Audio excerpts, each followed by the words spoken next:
Hi అందరికీ welcome to my channel. It's me Rajeshwari. నేను మీ రాజేశ్వరిని. ఇక్కడైతే నేను బీన్స్ అయితే ఇలా స్టీమ్ చేసి పక్కన పెట్టుకున్నాను. ఇలా స్టీమ్ చేసి పెట్టుకున్న బీన్స్‌ని పక్కన పెట్టుకొని ఒక గిన్నెలో పొయ్యి మీద ఒక ప్యాన్ పెట్టేసి తగినంత ఆయిల్ వేసుకొని దాంట్లో ఆవాలు, జీలకర్ర, ఎండుమిరపకాయలు, కొద్దిగా కరివేపాకు వేసుకున్నాను. ఇంట్లో తగినంత పసుపు కూడా యాడ్ చేసుకొని ఇప్పుడైతే ఈ మిశ్రమంలో మనమైతే ఇందాక స్టీమ్ చేసుకున్న బీన్స్‌ని అయితే వేసుకోవాలి. ఈ విధంగా వేసుకొని బాగా ఒకసారి నీట్‌గా కలుపుకోవాలి. దీనిలోకి అయితే నేను ఇక్కడ కారం, ఉప్పు, చిన్నుల్లిపాయలు, జీలకర్ర ఒక మిక్సీ గిన్నెలో వేసుకొని తగినంత నువ్వులు ఉంటాయి కదా, నువ్వులు కూడా యాడ్ చేసుకొని దాంట్లో వేసుకొని మిక్సీ పట్టుకొని ఇలా వచ్చిన పేస్ట్ని అయితే ఆ బీన్స్లో వేసి మళ్ళీ ఒకసారి కొద్దిగా ధనియాల పొడి కూడా యాడ్ చేసి బాగా కలుపుకున్నాను. ఈ విధంగా బాగా ఉప్పు కారం పట్టుకునే వరకు అలా నీట్గా కలిపి లాస్ట్లో తగినంత కొత్తిమీర వేసేసి మూత పెట్టేసి ఒక 15 నిమిషాలు అయితే మగ్గనివ్వాలి.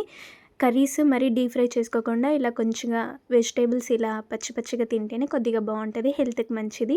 ఈ విధంగా అయితే చక్కగా బీన్స్ అయితే ఉడికినాయి కదా. మీకు ఈ వీడియో నచ్చితే లైక్ చేసి, షేర్ చేసి, సబ్స్క్రైబ్ చేసుకోండి. ఈరోజు మీ అందరికైతే హ్యాపీ రిపబ్లిక్ డే. ఇక్కడ కళ్యాణ్కి గోల్డ్ మెడల్ వచ్చింది, ఫస్ట్ ప్రైజ్ వచ్చింది తనకు స్పోర్ట్స్లో. ఇక అందరికీ హ్యాపీ రిపబ్లిక్ డే.